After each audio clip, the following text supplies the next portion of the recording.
নমস্কার শ্রোতা বন্ধুরা, সন্ধ্যায় গল্পের আসর ইউটিউব চ্যানেলে তোমাদের সবাইকে স্বাগত। আজকের গল্প মিষ্টির তনুদা, কলমে ববিতা রায়। ট্রিনা রানী মিষ্টির মাকে বলল, দিদি দাদাকে বোঝান। মিষ্টির মা কিছু বলতে গেলে ভদ্রলোক চুপ করিয়ে দিলেন। ট্রিনা রানী বলল, মিষ্টিকে ডাকেন না দিদি, ওর মুখেই শুনি ও কী চায়। অমলচন্দ্র বলল, তার কোনো দরকার নেই, আমার কথাই শেষ কথা। তা বললে তো হবে না দাদা, আমি মিষ্টির মুখ থেকেই শুনব। বেশি বাড়াবাড়ি করে লাভ নেই বৌদি। আমার ভালো রূপ দেখেছেন, খারাপ রূপ কিন্তু এখনও দেখেননি। আশা করি এমন কিছু করতে বাধ্য করবেন না আমাকে, যেন আপনার ছেলের বাকি জীবন জেলে বসে কাটাতে হয়। খবরদার দাদা, আমার তনুকে নিয়ে আজে বাজে চিন্তা মাথায় আনবেন না, তাহলে আমিও ভুলে যাব আপনি তনুর বাবার কাছের বন্ধু। আর তনু একা জেলে যাবে কেন? তনুকে জেলে যেতে হলে সাথে আপনিও যাবেন, নিজের মেয়েকে বাল্যবিবাহ দেওয়ার অপরাধে। সব প্রমাণ আমাদের কাছেও আছে কিন্তু। ভদ্রলোক চমকে উঠল। বিস্ময় চেপে বললেন, আপনি আমায় জেলে দেবেন বৌদি? আমি তো একবারও বলিনি আপনাকে জেলে দেবো, শুধু বলেছি তনু একা কেন জেলে যাবে। আর জেলের কথাটা প্রথমে আপনিই তুলেছেন। আপনার ছেলের সাথে আমি কিছুতেই মেয়ে দেব না। আপনার মেয়ে যদি আমার তনুর সংসার না করতে পারে, আমিও দেখে নেব আর কার সংসার করে। ট্রিনা রানী আর এক মুহূর্ত দাঁড়ালো না, হন্তদন্ত পায়ে চলে গেল। ট্রিনা রানী বাড়ি গিয়ে ধপ করে সোফায় বসে পড়ল। তনু এতক্ষণ মায়ের অপেক্ষায় ছটফট করছিল। মাকে দেখে জলের গ্লাস এগিয়ে দিল। ট্রিনা রানী এক ঢোকে জলটুকু খেলো। কাপড়ে আঁচল দিয়ে মুখের ঘাম মুছে বলল, মিষ্টির বাবা তোর উপরে খুব খেপেছে। মনে হয় না মিষ্টিকে আর সসম্মানে তোর হাতে তুলে দেবে। তনু ভীতু কণ্ঠে বলল, এখন কি করব মা? কি আর করবি, হয় মিষ্টিকে ডিভোর্স দিবি। অসম্ভব। তনু দুই হাতে মুখ ঢেকে ফেলল, ওর খুব অস্থির লাগছে। ট্রিনা রানী তনুর মাথায় স্নেহের হাত বুলিয়ে দিয়ে বলল, আর না হলে মিষ্টিকে নিয়ে পালিয়ে যা। তনু বিড়বিড় করে বলল, পালিয়েই তো যেতে চাই, গাধীটাই তো রাজি হচ্ছে না। শেষের কথাটা একটু জোরেই বলে ফেলল তনু। ট্রিনা রানী উঠে ঘরে যেতে যেতে বলল, তো রাজি করা তোর বউকে। তনু ঘরে গিয়ে মিষ্টিকে ফোন দিল। মিষ্টির ফোন বন্ধ দেখাচ্ছে। আশ্চর্য, একটু আগেও না মিষ্টির সাথে কথা হলো। তনুর অস্থিরতা বেড়ে গেল।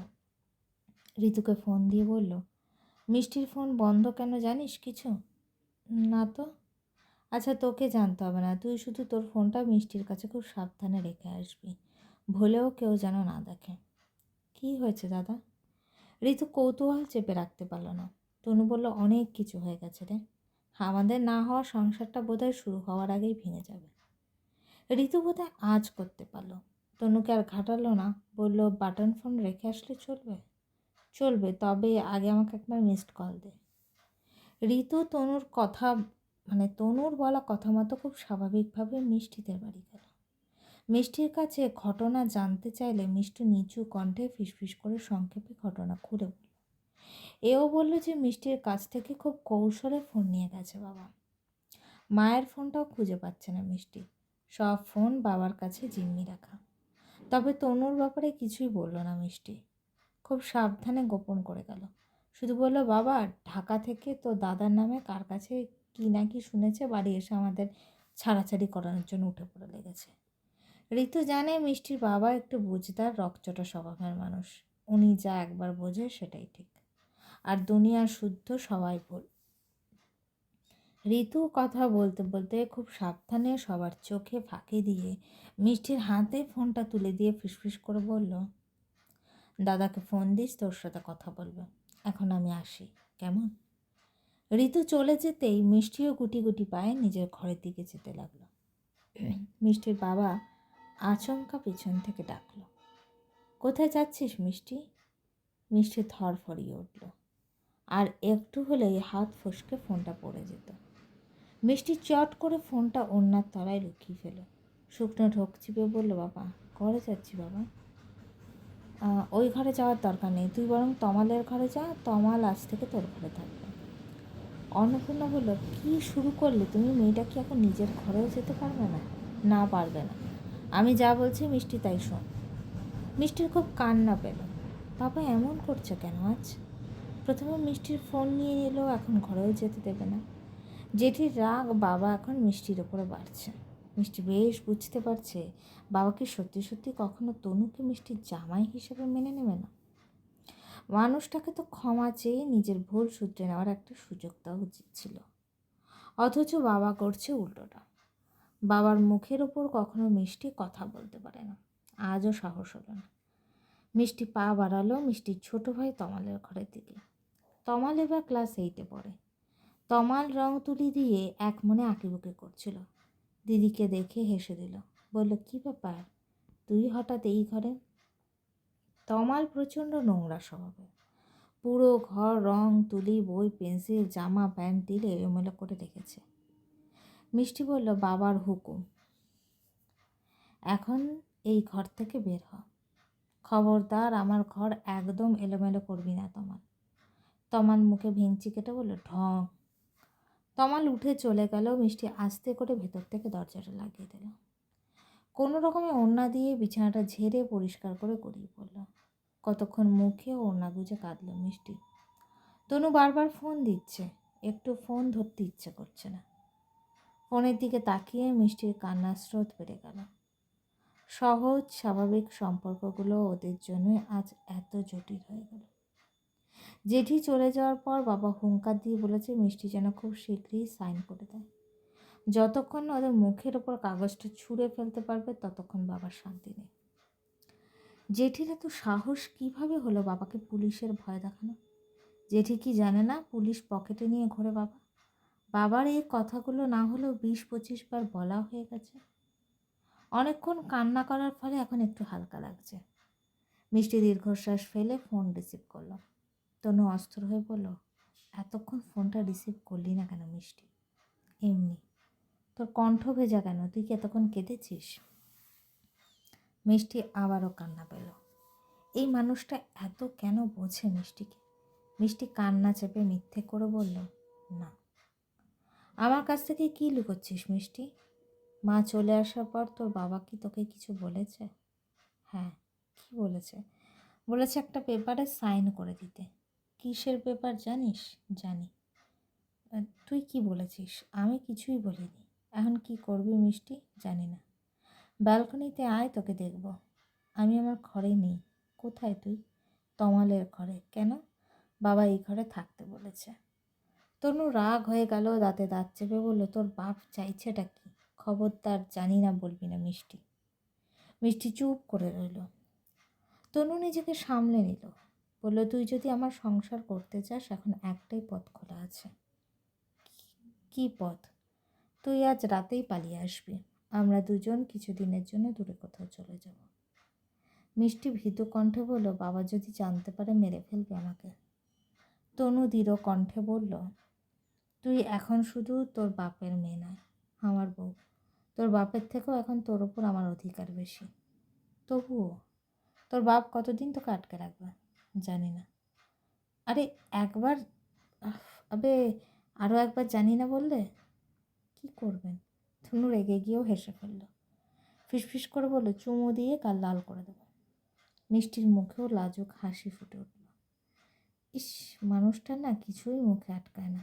আমি অপেক্ষায় থাকবো মিষ্টি। আমার দৃঢ় বিশ্বাস তুই আজ আমাকে আর নিরাশ করবি না। মিষ্টি কী করবে ভেবে পাচ্ছে না। একদিকে মনে হচ্ছে তনুর হাত ধরে চলে যাবে, অন্যদিকে মনে হচ্ছে মানুষটা দ্বিতীয়বারও মিষ্টির সাথে যদি বিশ্বাসঘাতকতা করে। বাবা যেই রাগী মানুষ, বাবার কথা অমান্য করলে তনু যদি কখনো চিট করে দ্বিতীয়বারে এ বাড়ি তার জায়গা হবে না। আবার বাড়ি থেকে না গেলেও বাবা জোর করে মিষ্টিকে ডিভোর্স পেপারে সাইন করাতে বাধ্য করবে। মিষ্টি কিছুতেই তনুকে ডিভোর্স দেবে না, মরে গেলেও না। মানুষটাকে পাগলের মতো ভালোবাসে মিষ্টি। কোনোভাবে যদি ওদের বিচ্ছেদ হয় মরেই যাবে মেয়েটা। মিষ্টির এত কান্না পাচ্ছে, মিষ্টি ভেবে ভেবে পাগল হয়ে যাচ্ছে। এত কম সময়ে কি করবে ভেবেই পাচ্ছে না মিষ্টি। এদিকে তনুও থেমে নেই, একের পর এক মেসেজ দিয়েই যাচ্ছে, বারবার মিষ্টিকে রিকোয়েস্ট করছে তনুর কাছে চলে যাওয়ার জন্য। মিষ্টি হাতের উল্টো পিঠ দিয়ে চোখের জলটুকু মুছে নিল। মিষ্টি তো কিছুতেই পালিয়ে যাবে না, আর না তনুকে ডিভোর্স দেবে। ঘরে দরজা খুলে সরাসরি বাবার ঘরে চলে গেল। অমলচন্দ্র আতশোয়া হয়ে টেলিভিশনে এক মনে খবর শুনছিল। মেয়েকে দেখে বলল, কী রে মা, কিছু বলবি? মিষ্টি গুটি গুটি পায়ে বাবার পাশে গিয়ে বসলো, বলল, হ্যাঁ বাবা। অমলচন্দ্র টেলিভিশনের সাউন্ড কমিয়ে দিল। মিষ্টি বুক ভরে দম নিল। ধীর কণ্ঠে বলল, সেই ছোটোবেলা থেকে আমি তোমার কোনো কথার অবাধ্য হয়নি বাবা। তুমি যা বলতে আমি সবসময় মেনে নিয়েছি। বিয়ের ব্যাপারেও আমি অমত করিনি, তোমার কথা মতো বিয়েও করে নিয়েছি। অমরচন্দ্র মিষ্টির মাথায় স্নেহের হাত বুলিয়ে দিল, বলল, তুই তো আমার লক্ষ্মী মা। মিষ্টি কিছুক্ষণ চুপ থেকে আবারও বলল, ওনার চরিত্রের সমস্যা ছিল অতীতে, কিন্তু এখন আমার জানা মতে উনি আর কোনো খারাপ কাজে লিপ্ত নেই।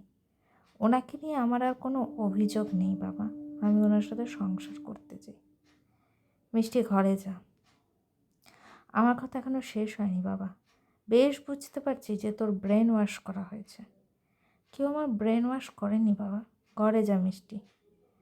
আমি ওনাকে ডিভোর্স দেব না বাবা। তুই এখন তোর ভালো বুঝতে পারছিস না মিষ্টি। তুমিও আমি কী চাই কখনো বোঝার চেষ্টা করোনি বাবা। সবসময় তোমার সিদ্ধান্ত জোর করে আমাদের উপরে চাপিয়ে দিয়েছ। একটা জিনিস দেখবে বাবা। কি? এসো, আমার ঘরে আসো। ভদ্রলোক বিনা বাক্য ব্যয়ে মেয়ের পিছু পিছু গেলেন। মিষ্টি ব্যালকনিতে গিয়ে নিচে ইশারা করে বাবাকে দেখালো। ভদ্রলোক অসময়ে বাসার সামনে পিচঢালা রাস্তায় তনুকে দাঁড়িয়ে থাকতে দেখে চমকে উঠল।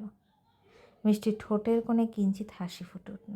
বলল, মানুষটা আমায় নিয়ে যাওয়ার জন্য কেমন মরিয়া হয়ে আছে দেখেছো বাবা? তুমি বলো তো, উনি যদি এখনও খারাপ থাকতো তাহলে এমন পাগলামি করতো না বাবা। আমার কাছে পাত্তা না পেলে অন্য কোথাও ট্রাই করতো, কিন্তু উনি তো তা করেননি। আমার অপেক্ষায় প্রহর গুনছে। তোমারই তো বন্ধুর ছেলে বাবা। ওনাকে কি একবার সুযোগ দেওয়া উচিত না? না, উচিত না। আমি একটা কথা স্পষ্ট করে বলে দিতে চাই বাবা, আমি মরে গেলে ওনাকে ডিভোর্স দেব না। আবার তোমার অবাধ্য হয়ে চলেও যাব না। যদি সংসার করতেই হয় তবে ওনার সাথেই করব। গল্পটি কেমন লাগলো অবশ্যই আমাকে কমেন্ট করে জানিও। আর আমার চ্যানেলে গল্পগুলো যদি তোমাদের ভালো লেগে থাকে চ্যানেলটিকে সাবস্ক্রাইব করে পাশে থাকো।